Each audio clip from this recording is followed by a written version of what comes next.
In the name of the Father, and of the Son, and of the Holy Spirit. Welcome again to the Shrine of Our Lady of Mercy this morning as we begin our first Saturday devotions. As we begin these first Saturday devotions this month, I want to draw attention to a significant solemnity that we celebrated less than 2 weeks ago, and that was the Marian Solemnity of Our Lady Help of Christians. Doing a talk on a Marian feast is probably going to become a theme for the next couple of months. But this solemnity of Our Lady Help of Christians is, or should be, of particular importance to us because she's also declared as patroness of Australia. As patroness of Australia, I think it's important that we know something about this particular title of Our Lady, the history of this title, and times that people have turned to and invoked Our Lady under this title of Our Lady Help of Christians. And as I go through much of this talk, a lot of it is going to be simply historical information. But I don't want to approach this just simply as historical information, but as something that inspires us to a deeper devotion to Our Lady. In a similar way that when we're reading the Old Testament, if we read the Old Testament, much of what we read is simply historical information. But it's important what we read in the Bible, even if it is just historical information, because it tells the story of God's journey with his people. Some of what I will go through today is important in a sense, even if it's, dates and names and things like that, because it tells of Our Lady's journey with her people who have come to her under this title of Our Lady Help of Christians. So for this, I want to go through a few significant moments in the history when Our Lady has been invoked under this title. So these are, if you like, the news headlines of this title of Our Lady Help of Christians. Of course, it's not the only story of this title, but it's the ones that make and draw attention through history. Of course, in some ways what keeps the devotion going is of course all those little moments between when individuals have gone and prayed to Our Lady and asked her intercession and have also received answer to those prayers. But I want to go through the news headlines, as it were, for this title. So the first one is the Battle of Lepanto, which almost 500 years ago, in 1571, was the invasion by the Turks. The second one is then the Battle of Vienna, which was then a little over 100 years later in 1683, and again by the Turks. And finally, the Wars of Napoleon, because in all three cases, the Pope asked for people to pray to Our Lady, Help of Christians, pray the Rosary to her, and prayers were answered. So the first one, the Battle of Lepanto, right? So what happened was, about a century before this battle happened, Constantinople, which was a second Rome, it was the main center of the Eastern Roman Empire, right? It had fallen and the whole of the East was now under Islamic rule. So then in 1571, they planned to attack Rome and destroy Christianity permanently. Right? That was the plan. Remember at this time, and it's hard to appreciate this now because things have changed a lot, but at the time they were the superpower of the day. The Turkish Empire, the Persian Empire, that was the superpower of the day. Right? So to put it in modern equivalence, as best as I can, this invasion that was happening was the equivalent of, say, China going and attacking a country in Southeast Asia like Papua New Guinea, or America going after somebody from South America like Argentina, right? The smaller country is totally outmatched both technologically and in numbers, right? So in a sense, the outcome of what a battle like this would be is certain. You know what's going to happen. In human terms, it's clear as day, right? It's going to be total destruction, and there's no two ways about it.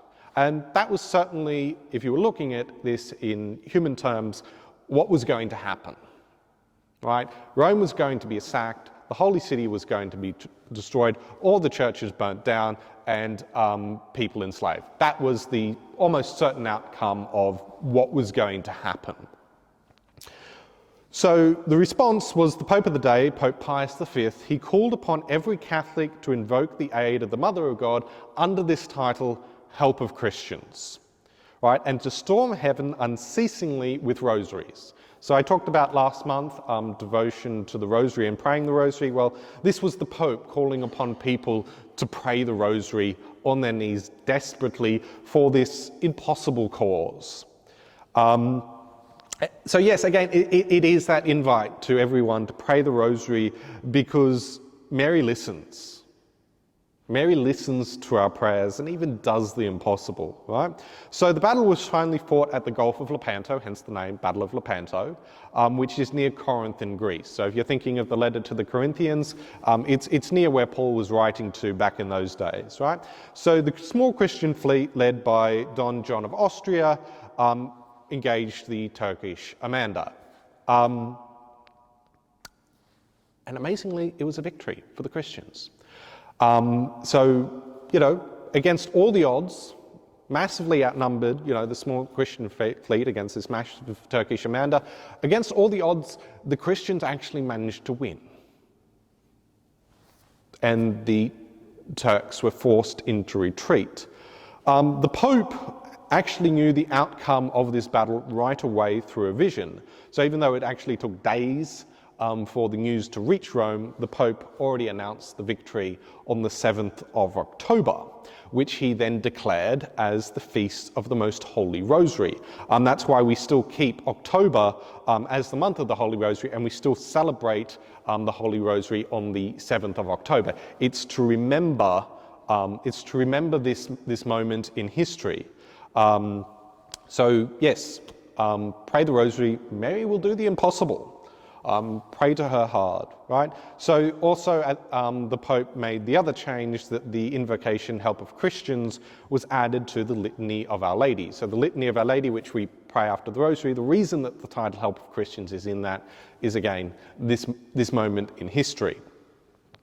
So, I suppose what is to take away from this is this moment of Our Lady listening to the prayers, prayed to her under this title, and prayed with her rosary, the prayer that she's always asking us to pray. She did the impossible. She did something that, from a human perspective, was not a conceivable outcome, and therefore, for at least another century, protected Christianity.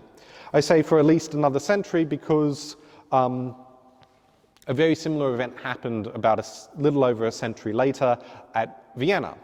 So I will go through this one a little bit quicker because it's a very similar story to the one I've just told before.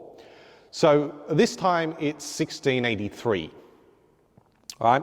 And this time the Ottoman Turks have come by land to attack Vienna. And so there's 200,000 Ottoman Turks in this army, so they're outnumbering the Christians 7-1. Right, so massive odds against the Christians, 7-1 number-wise. As I said before, the Ottoman Turks were very technologically, equivalent, or if not better than the Christians at that time. So this time round, it's Pope Innocent XI's turn to dedicate the cause again to Our Lady Help of Christians and ask the Christians to join him in saying the Rosary. So we have a repeat again. It's the Pope saying, I'm dedicating this cause, this need for Christianity to be protected, to be saved from this invading Islamic empire that want to destroy Christianity. I'm dedicating this to Our Lady Help of Christians and asking all Christians to pray the Rosary for this, again, impossible cause. And again, the Christians won. The numbers, when you're looking at it, like the Christian cavalry that came to the help of the day, it was just 7,000 horsemen, So there was the defense of the city, so they were kind of inside the city defending, and you've got the Polish cavalry led by Prince Sobieski. He comes in with his 700 cavalry and against this massive army of 200,000. If you want the pop culture reference for somebody that actually put a very similar battle on screen, Lord of the Rings, the defense of Gondor, right? That is actually, in Tolkien's mind, based on this Battle of Vienna. So you've got Gondor, small army defending that. You've got the massive army of, 200,000 Turks, which is 200,000 orcs in the Lord of the Rings. I know this isn't very politically correct, but that's what Tolkien put in his works. And you've got the Rohirrim that come in with the 7,000 cavalry. So if you're ever looking to see what this would be like on a screen, well, that's the Battle of Vienna put into a mythological setting. Right? Islam has never forgotten the loss that they suffered this day. It was actually to commemorate the defeat that happened at Vienna on September 11th that the terrorist attacks on the US happened on September 11th. So Islam has not forgotten, and we should not either. This great blessing, this answer to the Christian prayers through Our Lady, Help of Christians. Right, so what Islam failed to do, Napoleon succeeded. Again, this was about a century later again, in the year 1800, right? So this is France, who had been called the daughter of the church, under Napoleon attacked Rome and burned its churches. Pope Pius VI was imprisoned and he died from the ill treatment that he suffered. And so after this, Napoleon continued to run a campaign of persecution against the church, right? For which then Pope Pius VII excommunicated him. So Napoleon was, might have come from a very Catholic country, but he did actively persecute the church. So Pius VII excommunicated him, only for Napoleon to come to Rome and arrest him. So this was a really dark time for the church.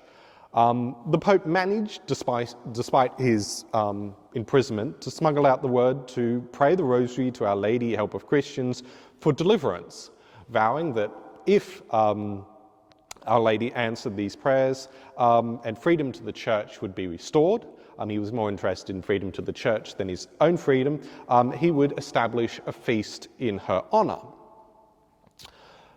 Very interestingly, when Napoleon did finally lose in answer to these prayers, he didn't actually lose to men, right?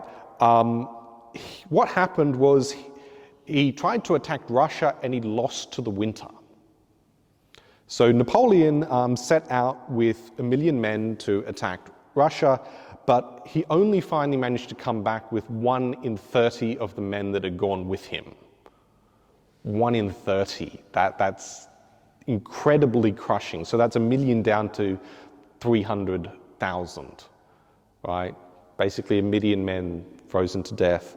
It's a real hand of God moment, if you like, in response to these prayers. It's an absolute crushing and annihilating defeat that he suffered. And it's hard to see that as anything other than, an answer to these prayers that the Pope asked for deliverance from him. So on the day when Napoleon signed his abdication and stepped down from being emperor, and he was taken off to imprisonment, Pope Pius VII made his triumphant re-entry into Rome. So one goes into imprisonment and the other one goes out of imprisonment back into his rightful place. So that day was the 24th of May, 1814. So that is now the day that the feast of Our Lady, Help of Christians was declared, and therefore also the day that ended up becoming the date for the patroness of Australia.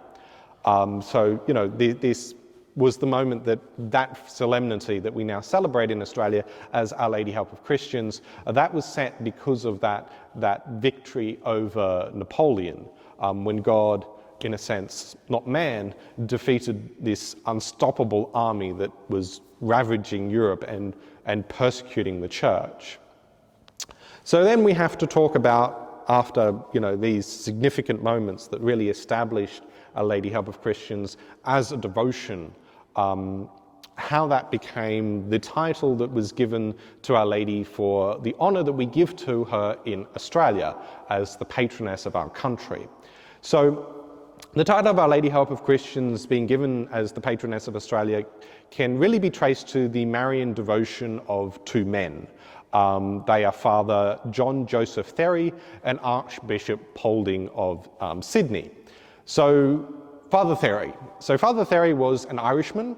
He seems to be the rather cankerous sort. When I was reading a little bit about him, it seems that he got on with nobody at all.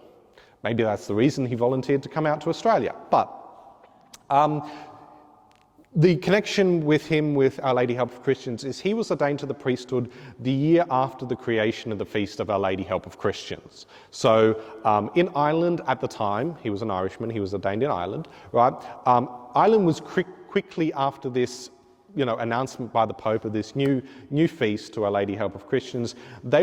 Ireland was quickly adopting great devotion to Our Lady Help of Christians, and Father Therry was amongst that, and he developed a very strong devotion to Our Lady Help of Christians. So he volunteered, as I said, to be sent to Australia, and he arrived about 7 years later in 1820. Right? And the first church that he organised to be built in Australia, so the first Catholic church that was to be built in Australia. He wasn't the first priest to arrive in Australia, of course, but he was the first priest to arrive in Australia with an official appointment, and it was the first time in 200 years that the British government had actually allowed such an official appointment to happen in any of its territories. So when he came, and he started to organise his first church in Sydney, he dedicated it to Our Lady Help of Christians. So the first church built in Australia by Father Therry was dedicated to Our Lady Help of Christians. Sadly, this church actually has burnt down since. It burnt down in 1865, so it didn't last more than 45 years, and a new church was built in its place. And this new church was dedicated to the Immaculate Mother of God, Help of Christians. You may know of this church, though, under a different name, right? So most of us know of the church dedicated to the Immaculate Mother of God, Help of Christians, simply as St. Mary's Cathedral, Sydney. So that is actually the dedication of the Mother Church in Australia. So the Mother Church in Australia is dedicated to the Heavenly Mother of us all. So in a sense, that is a concrete way of putting out what Our Lady would be invoked under in Australia. All that would really need to be done is to cement this formally, and that was done by the second man, Archbishop Paulding. So Archbishop Paulding, he called the first provincial synod in Australia in September of 1844. Right, it was a relatively small affair in this very small colony that was developing at the time. So Archbishop Paulding, with the newly appointed bishops of Adelaide and Hobart, with about half of the 36 priests, so about 20 priests were there, called this first synod. And among the decisions that synod made was for Australia to be placed under the patronage of the Virgin Mary, invoked under this title, Help of Christians. And the Holy See then confirmed this 8 years later. So this was the moment in this first synod of Australia, having been inspired by Father Therry, who named his first church after Our Lady Help of Christians. Australia took this title on ourselves, right? That Australia's patroness, the patroness of Australia, would be Our Lady, invoked under this title, Help of Christians. And so I think it's very important that we know this bit of history of our title and use it to inspire us to turn to Our Lady with trust and prayer.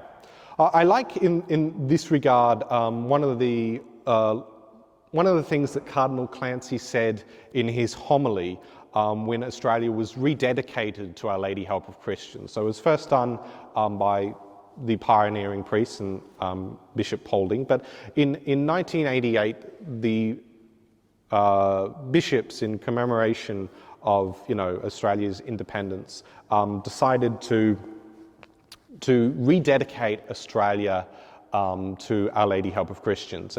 And during the homily for that occasion, he said this, and I quote from Cardinal Clancy: "The love of a mother for her children, as we know it from our own experience, intense, all-absorbing and unconditional, is but a pale image of Mary's trust for us. The child's total and unquestioning trust in its mother is but a dim reflection of the trust that we should have in Mary." So we as a church in Australia should be inspired by some of these miraculous events of the history of this title, the miraculous things Our Lady has done for those that have turned to her in prayer. But the devotion to Our Lady then is kept alive between these major historical events through our constant prayer and asking her in trust, in that childlike trust that Cardinal Clancy talks of. And we need to reapproach Our Lady, in a sense, with this childlike trust for our country, Australia, because, like these moments when Our Lady Help of Christians has been invoked in the past, it was for the protection of Christianity. And we need to invoke Our Lady under this title, praying her rosary constantly for the protection of Christianity in our country. Because we see in many ways, Christianity is becoming more and more persecuted in our country. We see this, for example, in laws that have happened in recent years. With the laws around issues of marriage and life, etc. They're becoming increasingly anti-Christian in our country, and it's sooner or later persecution of the church could happen because of that. Won't happen for certainty, but I can tell you, if we don't pray to Our Lady, it will happen. We're getting the first little simmerings of that persecution now, for example, in Canberra, where that hospital, Calvary Hospital, the government is looking to take that away from the church. This is the first example in our country of a government looking to seize and take away church property. Where does that end? It ends in full-on persecution of the church, where all church property, it's recognised as not our right anymore, and the government can just take it. It's happened plenty of time in history, and when it's happened really quick and really furiously, right? We are entering that time in our country, and knowing that our country is dedicated to Our Lady under this title, and knowing what she has done in the defence of Christianity, we should use that to inspire us to pray not only for our needs to her, but the needs of our country, for the protection of Christianity in our country. Honouring her under that title, Our Lady Help of Christians, Patroness of Australia. So now, as we continue our devotions on this first Saturday of the month, we will have exposition of the Blessed Sacrament, and myself and Father Richard will make ourselves available for confession. On the first Saturdays of the month, Our Lady did ask that we spend at least 15 minutes in meditating upon the mystery, one of the mysteries of the Rosary. So I encourage you to do that now. At least 15 minutes before the Blessed Sacrament, meditating upon one of the mysteries of the Rosary. And I'd encourage you to choose for that mystery when Jesus is crucified on the cross, the fifth sorrowful mystery, because that's also the moment when Christ gave us Our Lady as our mother. He said to the disciple, behold your mother. And so we behold Our Lady as our mother. So in a sense also this is the moment when Our Lady became that help of Christians, the one that we can turn to, like in the quote I gave from Cardinal Clancy before, with a childlike trust, knowing that she has that motherly love for all of us. So please as per Our Lady's request on the first Saturdays, meditate upon this mystery for the graces of peace in the world. Amen.